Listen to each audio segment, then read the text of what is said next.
Este vídeo é a segunda parte de uma série. Se você ainda não viu a primeira parte, clique no primeiro link da descrição ou no comentário fixado. Depois, retorne aqui. Vamos continuar. Aquele primeiro dia no açougue foi uma das situações mais constrangedoras que já passei. E os dias seguintes foram bem parecidos. Ele não explicava muita coisa. Se movia como uma máquina, cada corte preciso e calculado. Comecei aparando a gordura de bifes de filé de costela, seguindo as instruções silenciosas dele da melhor forma que eu conseguia. Depois que dominei a parada de cortar o bife, ele me deixou fazer a carcaça inteira pela primeira vez. Um porco grande, já tinha sido limpo e estava pendurado num gancho na parte de trás da câmara fria número 1. Ele tinha 7 câmaras frias no total, cada uma rotulada com o tipo de carne que continha. As câmaras frias 1 e 2 continham carne de porco, enquanto da 3 a 5 tinham carne bovina. Eu não sabia o que havia nas duas últimas, as 6 e 7. Elas estavam escondidas no fundo, atrás de cortinas de tiras de plástico sem rótulos. Não perguntei sobre elas. Pensei que, se ele quisesse que eu soubesse o que tinha lá dentro, em algum momento me diria. Apertei o botão de liberação do guincho e a carcaça do porco caiu com tudo na carroça de carne. Levei a carcaça para a sala de corte e Jorge me ajudou a levantá-la na mesa. Ele me entregou uma faca de desossar, sorrindo. Começa na pata e vai subindo. Ele disse me encarando. Não encosta no osso, senão cega a lâmina. Ele olhou para a carcaça e pressionou o dedo em um sulco visível na pele, traçando um contorno como se estivesse usando o dedo como uma lâmina. Desliza entre as juntas. O músculo vai te mostrar onde ir. Eu não queria fazer besteira, então observei e copiei. Demorou horas para desmontar, embalar os cortes e rotulá-los. Costelas, lombo, barriga, os cortes primários. Eventualmente desliguei o cérebro, entrando no fluxo constante de trabalho. Tinha algo de satisfatório nesse trabalho. Era tão repetitivo, mas ao mesmo tempo preciso e limpo de uma forma meio estranha. Então veio a segunda carcaça. Maior. Não era um porco dessa vez. Reconheci na hora. Jorge levou a carroça de carne para a sala de corte com um veado grande deitado nela. Ele deslizou a carcaça no chão, fazendo um sinal para ajudá-lo. Corri para pegar as patas traseiras e levantei o animal na mesa de corte. No fundo da minha mente, pensei que era para isso que as duas últimas câmaras frias serviam: carne de caça. Era estranho ver carne de veado em um açougue, mas não era algo inédito. Tenho um pedido especial, disse Jorge enquanto começava a afiar a faca. Não fiz perguntas, apenas obedeci, hesitante no começo, mas eventualmente voltando ao ritmo. Cortar, embalar, rotular, empilhar. Cortamos carne um ao lado do outro noite adentro, terminando os últimos cortes depois das 2 da madrugada. Rotulei as últimas peças e comecei a lavar tudo. Jorge tirou o casaco, pendurando-o em um cabide velho e enferrujado perto da entrada da sala de corte.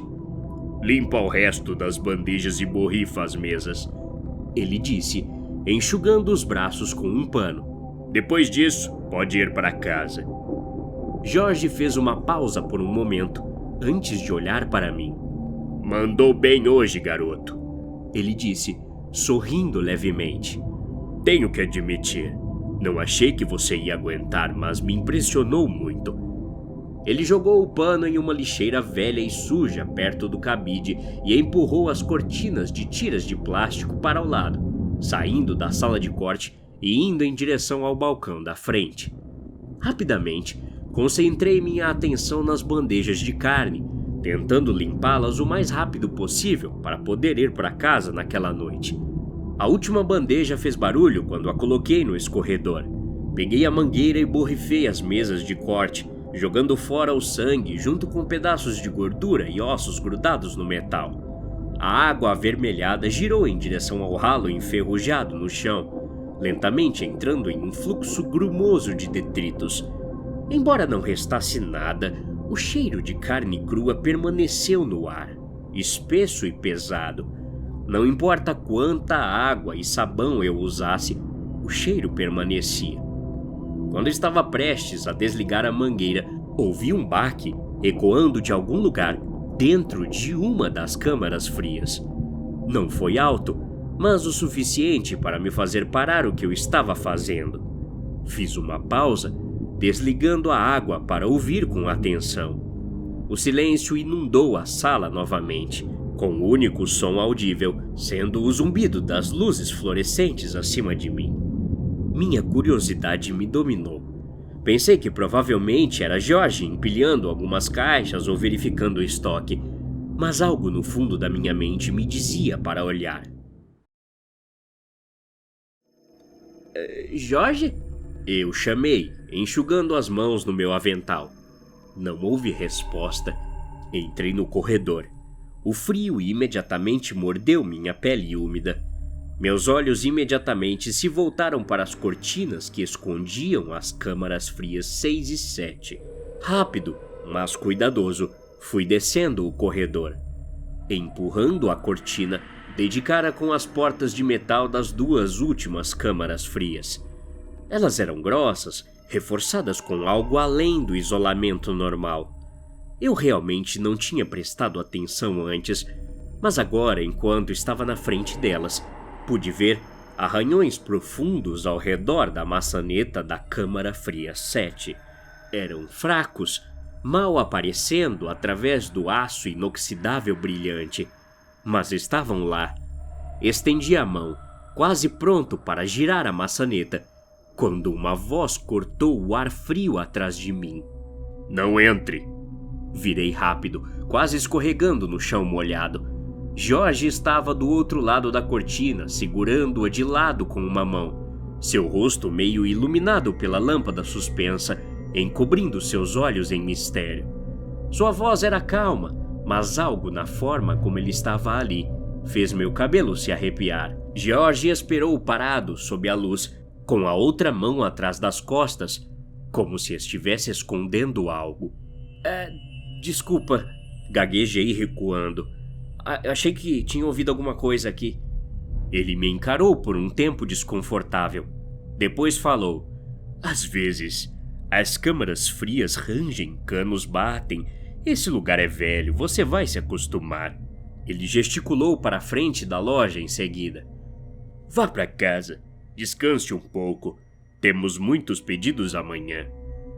Atordoado com a interação, não me movi imediatamente. Ele também não. Um silêncio desconfortável mais uma vez preencheu o espaço entre nós.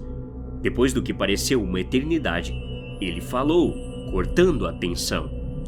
Você se saiu bem hoje, ele repetiu, mas não deixe sua curiosidade te custar caro. Jorge sorriu, relaxando um pouco sua postura rígida. Balancei a cabeça lentamente e me virei para ir na direção dele. Seu corpo ocupava todo o corredor. Eu teria que passar por ele para sair da loja. Quando tentei me abaixar para passar pela cortina ao seu redor, ele agarrou meu braço, me assustando. O que foi? Eu perguntei, tropeçando nas palavras. Jorge olhou nos meus olhos, como se estivesse procurando algo, antes de levantar rapidamente um sorriso no rosto. Nada. Não tem nada de errado, filho. Ele disse, ainda segurando firmemente meu braço. Só não quero perder um bom funcionário. Seu olhar frio penetrou minha alma, dando um aviso tácito de desafiar seu julgamento. Ele soltou meu braço e se afastou, permitindo que eu passasse e saísse em direção à porta da frente. Quando abri a porta, pude sentir seu olhar queimando um buraco na parte de trás da minha cabeça. Não olhei para trás. A situação já tinha ficado desconfortável o suficiente. Eu tinha acabado de colocar um pé para fora da porta, quando ouvi sua voz subir de trás de mim. Ei, Garoto, espera um pouco. Metade do meu cérebro estava me dizendo para ir embora e não olhar para trás, mas a outra me dizia para não me mover. Meu instinto de lutar ou fugir estava em impasse. Me virei lentamente, esperando outro olhar mortal dele. George estava andando em minha direção, olhando para algo em suas mãos. Ele mexeu com esse algo enquanto continuamente diminuía a distância entre nós. Depois parou e estendeu a mão para mim. Toma aí, ele disse com um tom otimista. Pensei em te dar o pagamento da sua primeira semana um pouco mais cedo. Isso foi o completo oposto do que minha mente tinha me preparado. Olhei para baixo, para sua mão, que estava cheia de notas amassadas. Fiz uma pausa por um momento, aparentemente esquecendo que este era meu trabalho agora. Obrigado, gaguejei, enquanto estendia a mão e pegava o bolo de notas da mão áspera e calejada do homem. Ele sorriu quando se virou e voltou para trás do balcão, desaparecendo pelas cortinas de tiras de plástico. Minha mente disparou enquanto eu saía da loja e ia em direção ao meu carro. Sentei no banco do motorista. Tentei esquecer essa interação estranha enquanto olhava para minha mão, que ainda estava segurando o dinheiro que ele tinha me dado. Desdobrei meu punho e joguei o dinheiro no banco do passageiro, começando a contá-lo. 350. Que merda é essa? Eu disse em voz alta, cambaleando com a quantia. Isso deve ser um engano. Não tem como ele ter a intenção de me pagar tanto. Comecei a sair do carro e voltar para dentro da loja, mas meu corpo não me deixou. Eu tinha trabalhado demais e tinha sido mal pago por tanto tempo que isso de alguma forma parecia normal. Eu realmente tinha ganhado um bom dinheiro por fazer algo que eu achava, nesse ponto, bastante rotineiro. Amassei as notas de volta e as coloquei no meu bolso, virei a chave na ignição e voltei para a casa do meu primo, para ter um descanso necessário. Os próximos turnos vieram e foram, muito mais rápido do que o esperado. Quando eu batia o ponto todas as noites, o lugar parecia estranhamente familiar. Era como se nada tivesse mudado, que eu sempre estivesse ali. George não agia diferente, ainda frio e distante como sempre, mas com o passar do tempo, comecei a sentir que ele tinha um lado que eu ainda não conhecia. Comecei a me sentir mais desconfortável a cada dia que passava. Não era o trabalho que me perturbava, era o silêncio, a maneira como o Jorge se movia, a maneira como o lugar parecia, a maneira como eu era pago. Tudo parecia tão estranho. Só agora estava ficando claro para mim o quão estranho tudo isso era. Eu tinha sido cego pela ganância, permitindo que o dinheiro sufocasse minhas preocupações. Minha terceira semana na loja foi quando as coisas mudaram. Jorge tinha agido um pouco mais estranho no início daquela quarta-feira à noite, mas eu simplesmente atribuí isso à semana puxada que tivemos. Era logo depois da 1h da madrugada, quando ele me entregou a pilha usual de pedidos para preparar para o dia seguinte. Carne bovina, porco, carne de veado, como sempre. Terminei os cortes que tinha na minha mesa e comecei minha rotina noturna de limpeza antes de passar para a próxima tarefa. George pendurou o casaco e foi em direção às câmaras frias. Peguei os últimos sacos de lixo cheios de luvas usadas e panos ensanguentados e comecei a jogá-los na lixeira industrial lá fora. Estava mortalmente quieto do lado de fora. Nem mesmo os grilos ousavam perturbar o silêncio. Levei o último saco para o beco e estava prestes a amarrá-lo quando ouvi passos se aproximando por trás de mim. Levantei-me rapidamente, girando sobre meus pés. George estava parado na porta dos fundos, segurando um cigarro, o brilho quente dele iluminando seu rosto enquanto ele tragava. "Tem um minuto?" ele perguntou, sua voz rouca, como se fizesse muito tempo que ele não falava. Balancei a cabeça sem saber para onde isso ia. Claro que sim", falei. Ele deu uma tragada longa e lenta e jogou o cigarro no chão. esmagando-o sob o calcanhar da bota. O beco estava escuro, mas eu podia distinguir sua silhueta na luz fraca da porta. "Você está cansado?" Ele perguntou, dando um passo mais perto. Sim, eu respondi. Estou bem acabado, na verdade. George sorriu e olhou para o céu, como se estivesse deixando sua mente vagar. Isso é bom, ele respondeu. Significa que você trabalhou duro. Significa que você se importa. Ele olhou para o chão novamente, chutando o cascalho por alguns segundos, antes de falar novamente. Eu não tenho muita gente parando por aqui ultimamente. Ele começou com a voz baixa. A loja está aqui há muito tempo, mais tempo do que a maioria das pessoas se lembra. Ele fez uma pausa, olhando fixamente para o chão por um momento. Sabe, esse lugar tem uma longa e rica história.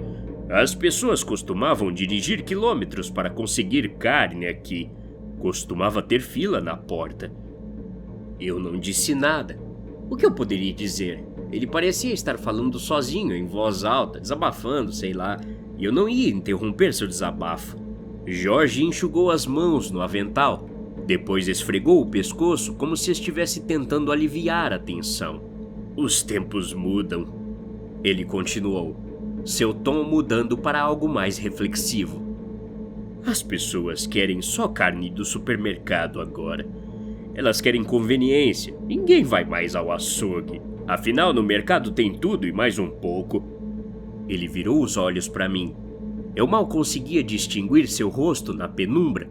Jorge estava me estudando como se eu fizesse parte de um quebra-cabeça que ele estava resolvendo lentamente. É difícil encontrar boa ajuda hoje em dia, ele disse. Balancei a cabeça, sem saber como responder. Eu não sabia se ele estava tentando me fazer sentir pena dele ou apenas se sentia nostálgico por algum motivo. Você me lembra alguém, disse Jorge abruptamente. Alguém que eu conhecia há muito tempo atrás. Isso me pegou de surpresa. Ele não parecia velho o suficiente para ter visto muita coisa, mas falava como se tivesse vivido 100 vidas.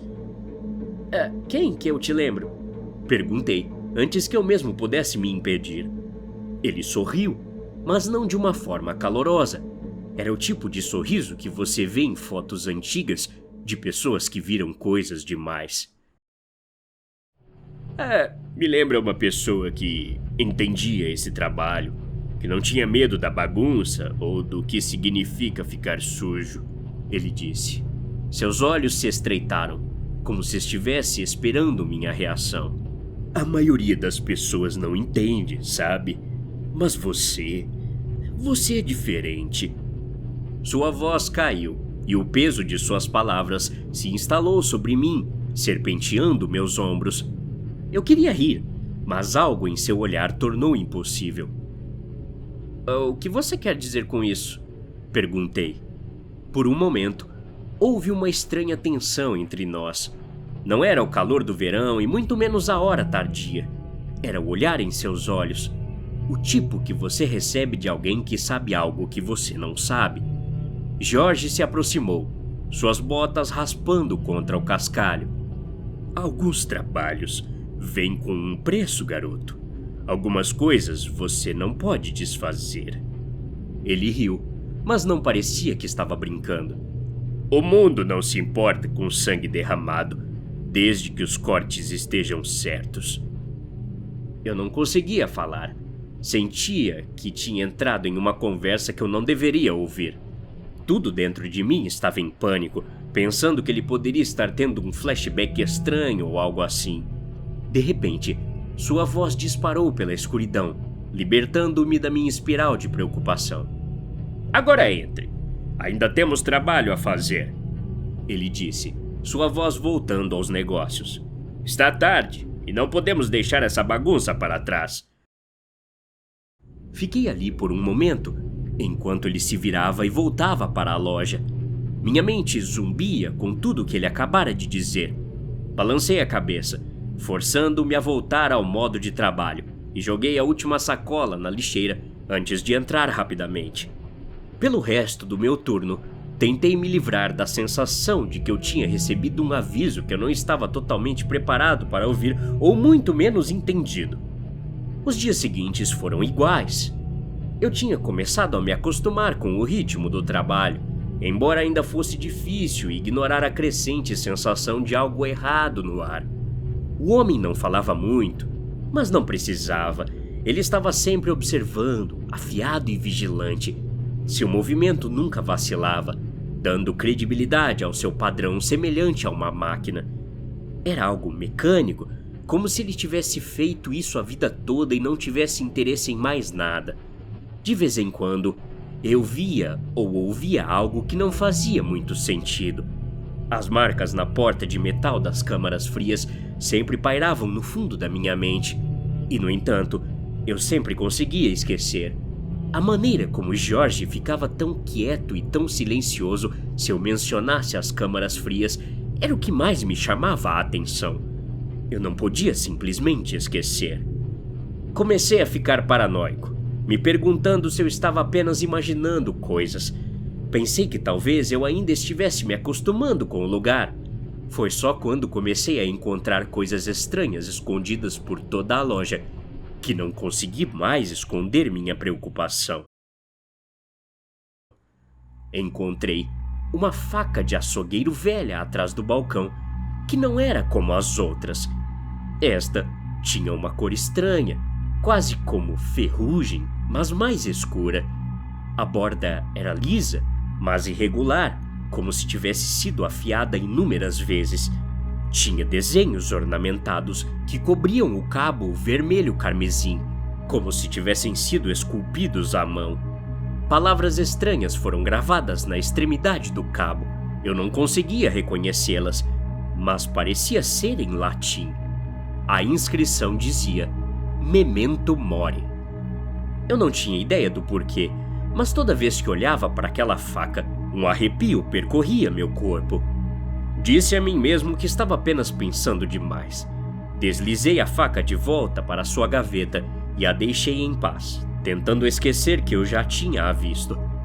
Uma noite, logo depois que terminamos com outra carcaça de veado, Jorge me entregou o bolo usual de notas, desta vez sem nem dizer uma palavra. Foi outro pagamento enorme, mas havia algo na maneira como ele me entregou as notas que me perturbou. Jorge nem sequer olhou nos meus olhos desta vez. Seu olhar fixo no chão, como se estivesse em outro lugar. Coloquei o dinheiro no meu bolso, como sempre, e comecei a varrer a área dos clientes. Jorge estava atrás do balcão, de costas para mim. As luzes suspensas piscaram, lançando sombras estranhas pela sala, esticando-as pelas telhas brancas. Algo estranho pairava no ar, mas eu não conseguia descobrir o que era. De repente, ouvi o mais tênue baque vindo de trás das câmaras frias. Meu coração disparou. Eu sabia que não era apenas a construção velha se acomodando. Desta vez não.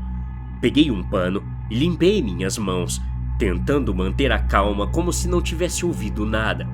Eu não era um veterano experiente, mas sabia o suficiente sobre esse lugar para perceber que algo estava errado aqui. Minha mente disparou, criando todo tipo de coisas que poderiam ter feito o som misterioso. Animais, criaturas, qualquer coisa e tudo que você possa imaginar. Embora minha mente me desafiasse, eu não queria confrontar Jorge. Não ainda. Olhei para ele. Suas costas ainda estavam viradas, mas eu podia ver que sua postura tinha mudado. Ele estava tenso, como se estivesse esperando algo acontecer. Aproveitei a oportunidade para falar. Jorge? Chamei, minha voz vacilando um pouco. Ele se virou lentamente, seu olhar encontrando o meu, seus olhos vazios. Não havia calor nem bondade, apenas frieza. Eu ouvi alguma coisa, eu disse limpando a garganta. Veio de trás das câmaras frias. Ele ficou em silêncio por um momento, como se estivesse contemplando a coisa certa a dizer. Depois, me deu um sorriso forçado, seguido de uma leve risada. Você está ouvindo coisas, garoto. Esse lugar é velho, faz barulho. Ele disse, apontando para o teto. Tem canos e dutos velhos em todos os lugares. Não pense muito sobre isso. Seu tom era firme, mas havia algo em suas palavras que não me agradava. Balancei a cabeça, mas não estava convencido. Enquanto me movia em direção às câmaras frias para terminar e bater o ponto para ir embora, não pude deixar de olhar para a parte de trás da loja. As sombras se reuniram como se estivessem escondendo algo, escondendo segredos que não deveriam ser encontrados. Aqueles barulhos não estavam na minha imaginação. Eles eram reais. Todo dia que eu chegava para trabalhar, sabia que chegava também, cada vez mais perto, de algo que eu não estava pronto para enfrentar. Continua. Até a próxima. Obrigado.